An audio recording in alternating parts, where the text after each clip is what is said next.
রাত থেকে শুরু হওয়া অঝোর বৃষ্টিতে রাজধানী ঢাকার বিভিন্ন এলাকা জলমগ্ন হয়ে পড়েছে। সকালের শুরুতেই জলজট আর যানজটে ভোগান্তিতে পড়েন রাজধানীবাসী। আবহাওয়া অফিস জানিয়েছে, গত রাত 12টা থেকে সকাল 6টা পর্যন্ত 34 মিলিমিটার বৃষ্টি হয়েছে।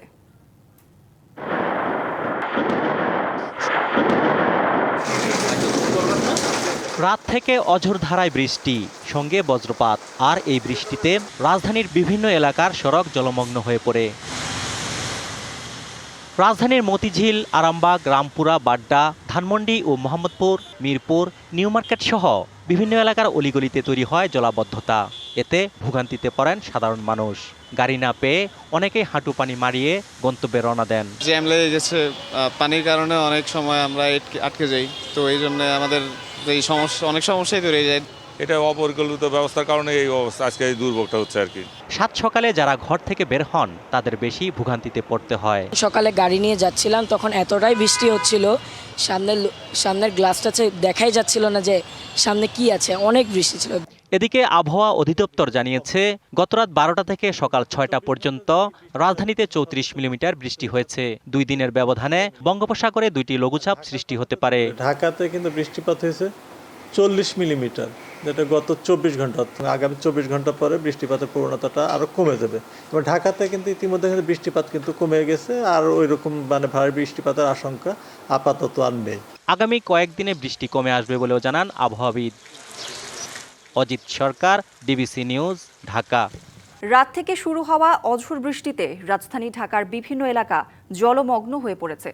সকালের শুরুতেই জলজট আর যানজটে ভোগান্তিতে পড়েন রাজধানীবাসী। এই মুহূর্তে রাজধানীর নিউ মার্কেটে আছেন সহকর্মী ফরহাদুজ্জামান। ফরহাদ, এখন কেমন পরিস্থিতি দেখছেন এবং জনভোগান্তি নিয়ে জানাবেন। ধন্যবাদ করে আমরা সকাল থেকে জানাচ্ছিলাম, রাজধানীতে জলাবদ্ধতার কারণে যে জলাবদ্ধতা হয়েছিল, তার কারণে কিন্তু যে জনভোগান্তি তৈরি হয়েছিল সেটা কিন্তু একটু কমতে শুরু করেছে বেলা বাড়ার সঙ্গে সঙ্গে। কিছুক্ষণ আগে আমরা কিন্তু এখানে দেখিয়েছিলাম যে পানি ছিল, এখন কিন্তু সেটি নেই। পানি কমার পরপরই কিন্তু দোকানে যারা রয়েছে তারা কিন্তু বসতে শুরু করেছে। প্রায় এই দুপুর নাগাদ, সকাল থেকে কিন্তু তারা এই বেচাকেনা করতে পারে নাই। আপনি জানেন যে আর কিছুদিন পরেই যেহেতু দুর্গাপূজা, সেই দুর্গাপূজাকে ঘিরে কিন্তু বেচাকেনা যে শুরু হয়েছিল সেটা কিন্তু আজকে করতে পারে নাই। যদিও দুপুর থেকে আমরা দেখেছি যারা ক্রেতা রয়েছেন, বিক্রেতা রয়েছেন, তারা কিন্তু যেহেতু বসতে শুরু করেন, তার পাশাপাশি ক্রেতারাও রয়েছেন। আমরা প্রধান সড়কে দেখেছি, সেখানেও কিন্তু যে বৃষ্টি ছিল, সেই বৃষ্টির পারণিকে জলবদ্ধতা হওয়ার কারণে কিন্তু অনেকটা জনভোগান্তি তৈরি হয়েছিল, সেটাও কিন্তু কমতে শুরু করেছে। তো এখানে যারা ফুটপাতে যারা দোকানি রয়েছেন এবং যারা বসেন তাদের সাথে আমরা একটু কথা বলবো। ভাই, একটু যদি বলতেন যে আজকে তো বৃষ্টি ছিল, আর নিউ মার্কেটে বৃষ্টি হলে জলবদ্ধতা তৈরি হয়ে যায়, আপনারা কখন থেকে বসতে পারছেন দোকানে? আমরা কখন থেকে বসতে পারছি, এই ধরুন আপনার আধা ঘন্টা হইলো, দোকানটা এইমাত্র খুললাম। এখন তো দুর্গাপূজার বেচাকেনা চলছে। আজকে যেহেতু বৃষ্টি হলো অনেকক্ষণ ধরে, এটা আপনাদের জন্য আসলে একটু লোকসান হবে? ক্ষতিকর এফেক্ট হয়েছে, বেচাকেনা ব্যবসা করতে আমাদের পূজার সিজনে পূজার বিক্রি বেচাকেনা টুকটাক হয়। তাছাড়া আজকে সারাদিন রাত্রে, গতকাল রাত্রে থেকে বৃষ্টি পড়ছে, আমাদের মার্কেটে পানি উঠে যায়। এটা পরে ড্রেনের ব্যাপার স্যাপার ছোট নানা পানি ঢুকে না, তাই বিধে আমাদের মার্কেটের দোকানপাট একটু দেরি করে খোলা হয়েছে আজকে। নিউ মার্কেটের যারা ফুটপাত দোকানি রয়েছে তারা কিন্তু জানাচ্ছিলেন যে তাদের এই বৃষ্টির কারণে যে জলাবদ্ধতা তৈরি হয়, সেটাতে কিন্তু তাদের ভোগান্তি হয় এবং তাদের যে বেচাকেনা সেটাও কিন্তু আসলে তাদের লোকসান হচ্ছে। পাশাপাশি যেহেতু এখন দুর্গাপূজার বেচাকেনাও চলছে, সেটাও কিন্তু তাদের একটা লোকসানের পর্যায়ে চলছে। তবে সবকিছু কাটিয়ে দুপুর নাগাদ থেকে কিন্তু বেচাকেনা যেহেতু শুরু হয়েছে, তাদের ভোগান্তিটাও কিছুটা কমেছে। কৌরি। ফরহাদ, ধন্যবাদ আপনাকে। ডাকসু নির্বাচনে ব্যাপক কারচুপি হয়েছে বলে অভিযোগ করেছেন ছাত্রদল সমর্থিত প্যানেলের ভিপি প্রার্থী আবিদুল ইসলাম খান। তিনি বলেন, নীলক্ষেতে অরক্ষিত প্রেসে ব্যালট ছাপানো হয়েছে। এছাড়া তদন্তের কথা বলে কালক্ষেপণ করা হচ্ছে। সোমবার সকালে ঢাকা বিশ্ববিদ্যালয়ের মধুর ক্যান্টিনে সংবাদ সম্মেলনে কথা বলে সদ্য সমাপ্ত ঢাকা বিশ্ববিদ্যালয়ের কেন্দ্রীয় ছাত্র সংসদ নির্বাচনে পরাজিত ছাত্রদল সমর্থিত প্যানেল ছাপাখানা থেকে এ সময় নানা রকম জালিয়াতির অভিযোগ করে ভিপি প্রার্থী আবিদুল ইসলাম বলেন, নির্বাচনে ব্যবহৃত ব্যালট পেপারে ক্রমিক নম্বর ছিল না। অনিরাপদ ছাপাখানা থেকে ফাঁস হওয়া নকল ব্যালটের মাধ্যমে ভোট কারচুপির অভিযোগ ইতিমধ্যেই এসেছে। 7 সেপ্টেম্বর 2025 তারিখে নীলক্ষেতের গাউসুল আজম মার্কেটের একটি ছাপাখানায় ডাকসু হল সংসদ নির্বাচনের বিপুল সংখ্যক ব্যালট পেপার অরক্ষিত অবস্থায় পাওয়া যায়। আচরণবিধি সম্পর্কে কোনো ধারণা না থাকায় পোলিং অফিসাররা সংবাদকর্মীদের ভুল তথ্য দিয়ে বিভ্রান্ত করে নির্বাচনকে প্রভাবিত করেছে বলেও অভিযোগ তার। নিয়ম ও অসঙ্গতি সমূহের বিষয়ে বারবার সংশ্লিষ্ট কর্তৃপক্ষকে অবগত করে সমাধানের অনুরোধ করলেও তারা কোনো কার্যকর পদক্ষেপ নেননি, বরং ইচ্ছাকৃতভাবে কালক্ষেপণ করে চলেছেন। তো আমাদের যে ব্যালট পেপারগুলোর নাম্বারগুলো দিতে গিয়েও এই পোলিং অফিসাররা আমাদেরকে বারবার মবের শিকার করেছে। পোলিং অফিসারদের মাধ্যমে বারবার ছাত্রদলের প্রার্থীরা মবের শিকার হয়েছে অভিযোগ করে একই ব্যক্তি একাধিক ভোট দিয়েছে কিনা তা নিয়ে শিক্ষার্থীদের মধ্যে সন্দেহ সৃষ্টি হয়েছে বলেও দাবি করা হয় সংবাদ সম্মেলনে। MJ Jewel, DBC news, Dhaka. সরকার পতনের এক দফা দাবিসহ বৈষম্য বিরোধী ছাত্র আন্দোলনের প্রতিটি কর্মসূচি ছিল মেটিকুলাস ষড়যন্ত্রের অংশ। ট্রাইব্যুনালকে এমনটা জানিয়েছেন শেখ হাসিনা ও আসাদুজ্জামান খান কামালের পক্ষে রাষ্ট্রনিযুক্ত আইনজীবী আমির হোসেন। তবে এই দাবি প্রত্যাখ্যান করেছেন ৪৮তম সাক্ষী আলী আহসান জুনায়েদ। এ বিষয়ে আরও জানাতে ট্রাইব্যুনাল থেকে সরাসরি যুক্ত হচ্ছেন সহকর্মী মিজান আহমেদ। মিজান, ট্রাইব্যুনালে আজ কারা সাক্ষ্য দিতে এসেছেন, এ ব্যাপারে বিস্তারিত কিছু জানতে পেরেছেন কিনা জানাবেন। করি, যেমনটি আপনি দর্শকদের জানাচ্ছিলেন, আসলে ৫ আগস্টের পর এই বৈষম্য বিরোধী ছাত্র আন্দোলন যে একটা মেটিকুলাস ডিজাইন ছিল কি ছিল না, এ নিয়ে কিন্তু রাজনৈতিক বিতর্ক অনেক হয়েছে এবং ট্রাইব্যুনালে এই বিষয়টি কিন্তু কখনোই আসেনি। তবে রাষ্ট্রপক্ষের ৪৭তম সাক্ষী এনসিপির আহ্বায়ক এবং বৈষম্য বিরোধী ছাত্র আন্দোলনের অন্যতম সমন্বয়ক নাহিদ ইসলামের সাক্ষ্যের পরই কিন্তু আদালত প্রাঙ্গণেও সেই মেটিকুলাস ডিজাইনের বিষয়টি চলে এসেছে। নাহিদ ইসলাম তার সাক্ষ্যে বলেছিলেন যে ৪ আগস্ট রাতেই তারা যে নতুন সরকারের জন্য ডক্টর ইউনূসের সাথে যোগাযোগ করেন এবং তাকে অন্তর্বর্তী সরকারের প্রধান হওয়ার প্রস্তাব দেন এবং সেই থেকেই কিন্তু আসামি পক্ষের যে আইনজীবী, রাষ্ট্রনিযুক্ত আইনজীবী আমির হোসেন, তিনি কিন্তু তখন থেকেই বলে আসছেন যে এই যে যোগাযোগটা আপনারা ৫ আগস্টের আগের রাতেই করলেন, এটি ছিল আপনাদের একটি মেটিকুলাস ডিজাইনের অংশ। এবং সেই পাশাপাশি আজকে ৪৮তম সাক্ষ্যের ক্ষেত্রেও কিন্তু তিনি সেই প্রশ্নটি রেইজ করেছেন যে remember of the heroes, march to Dhaka, সরকার পতনের এক দফা সহ বৈষম্য বিরোধী ছাত্র আন্দোলনের যতগুলো রাজনৈতিক কর্মসূচি ছিল প্রতিটিই ছিল সরকার পতনের নীল নকশার অংশ। এবং তখন কিন্তু এর বিরোধিতা করে রাষ্ট্রপক্ষের যিনি সাক্ষী আলী আহসান জুনায়েদ, তিনি কিন্তু বলেছেন এগুলো ছিল ছাত্রদের অধিকার আদায়ের ন্যায্য সংগ্রাম এবং সেই ন্যায্য সংগ্রামে যে নির্মমতা প্রদর্শন করেছে সরকার, সেই নির্মমতার মধ্য দিয়ে কিন্তু সরকার তার বৈধতা হারিয়েছিল এবং একে ষড়যন্ত্র বলে আখ্যা দেওয়ার কোনো সুযোগ নেই বলেও তিনি দাবি করেছেন। একটু পর কিন্তু ৪৯তম সাক্ষী তার সাক্ষ্য দেবেন। তার সাক্ষ্যে কি উঠে আসে তা পরবর্তী সময় আপনাকে জানিয়ে দেবো। ফিরে যাচ্ছে স্টুডিওতে করি আপনার কাছে। মিজান, ধন্যবাদ আপনাকে। বিএনপির বিরুদ্ধে বিভিন্ন তকমা লাগিয়ে রাজনীতির মাঠ থেকে সরানোর ষড়যন্ত্র চলছে বলে অভিযোগ তুলেছেন বিএনপির সিনিয়র যুগ্ম মহাসচিব রুহুল কবির রিজভী। দুপুরে রাজধানীর নয়াপল্টনে দলের কেন্দ্রীয় কার্যালয়ে এক অনুষ্ঠানে তিনি একথা বলেন। তার অভিযোগ, সরকারের কয়েকজন উপদেষ্টা ও বিভিন্ন রাজনৈতিক দল বিএনপিকে টার্গেট করে মাঠে নেমেছে। সবার আগে দরকার ছিল আওয়ামী লীগের বিচার, তা না করে বিএনপির বিরুদ্ধে অপপ্রচার করা হচ্ছে। বিচার আড়াল করতেই এই প্রচেষ্টা কিনা সেই প্রশ্ন তোলেন রিজভী। একটা ভয়ঙ্কর অপপ্রচার বিএনপির বিরুদ্ধে দেওয়া হচ্ছে ৫ই আগস্টের পর থেকে। আমরা যে সময় একটু স্বস্তির নিঃশ্বাস ফেলবো, শান্তিপূর্ণভাবে সাংগঠনিক তৎপরতা চালাবো, ঠিক সেই মুহূর্তে বিভিন্ন দিক থেকে সরকারের উপদেশ থেকে শুরু করে বিভিন্ন রাজনৈতিক দল টার্গেট করে বসলো বিএনপিকে। ফেব্রুয়ারিতেই ত্রয়োদশ জাতীয় সংসদ নির্বাচন।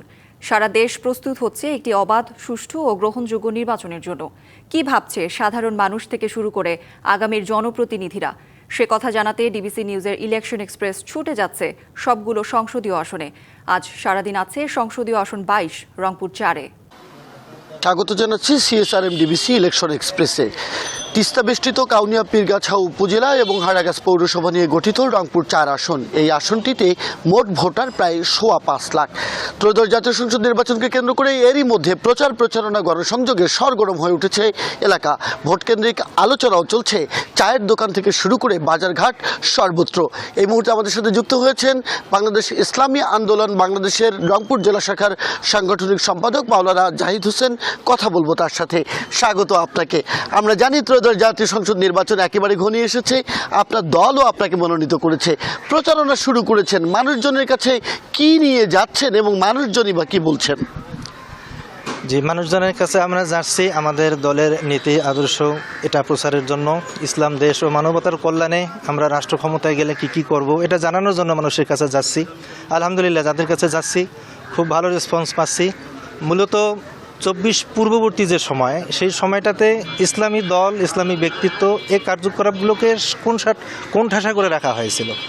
তো আলহামদুলিল্লাহ 24 গণ অভ্যুত্থানের পরবর্তী সময়ে এসে এখন মুক্তভাবে আমরা সব কাজ করতে পারতেছি, মানুষের কাছে যেতে পারতেছি, দাওয়াতগুলো পৌঁছতে পারতেছি। আলহামদুলিল্লাহ মানুষের কাছ থেকে আমরা ব্যাপক সাড়া পাচ্ছি। সবাই বলছে যে আমরা ইতিপূর্বে স্বাধীনতার পর থেকে অনেক দলকে ক্ষমতায় দিলাম, দেখলাম, আমরা এবারে ইনশাল্লাহ যারা ইসলামের পক্ষে মাঠে থাকবেন তাদেরকে আমরা ভোট দেবো, ক্ষমতায় নিয়ে আসবো। অর্থাৎ বিপ্লব পরবর্তী ইসলামের যে গণজোয়ার উঠেছে সেই গণজোয়ারে মানুষও উদ্বেলিত হয়ে উঠছে। একটি বিষয় জানতে চাই, এই যে হারাগাছ পৌরসভা, এখানে আমরা দেখেছি ঘিঞ্জি পরিবেশ, বিড়ি শিল্প রয়েছে, অনুন্নত যোগাযোগ ব্যবস্থা, স্বাস্থ্য, শিক্ষার খুবই মারাত্মক ব্যাহত হচ্ছে মারাত্মকভাবে। একইভাবে তিস্তার করাল গ্রাস রয়েছে। আপনার দল নির্বাচনে যখন গণসংযোগে যাচ্ছে তখন কি প্রতিশ্রুতি দিচ্ছে? আমরা নির্বাচনে জয়লাভ করলে কি করব এটা সম্বলিত একটা লিফলেট অলরেডি আমরা তৈরি করেছি। আমাদের আজকের থেকে সেটা প্রচারপত্র বিলি করা শুরু হবে। আমরা সুনির্দিষ্টভাবে কাউনিয়া, হারাগাছ এবং পীরগাছা এই অঞ্চলের যে সমস্যাগুলো এগুলো আমরা চিহ্নিত করেছি এবং এগুলোর সমাধানের জন্য জনগণের দ্বারে দ্বারে গিয়ে আমরা তাদেরকে ওয়াদা দেব যে আমরা যদি নির্বাচিত হই তাহলে আমাদের যে সমস্যাগুলো আছে, এই যে তিস্তা নদীর ভাঙন, এই তিস্তা নদীর ভাঙন থেকে আমাদের তিস্তা পাড়ের এলাকাকে রক্ষা করার জন্য যে তিস্তা মহাপরিকল্পনার কথাবার্তা চলছে, আলোচনা চলছে, এটাকে বাস্তবায়নের জন্য আমরা সর্বোচ্চ চেষ্টা করব।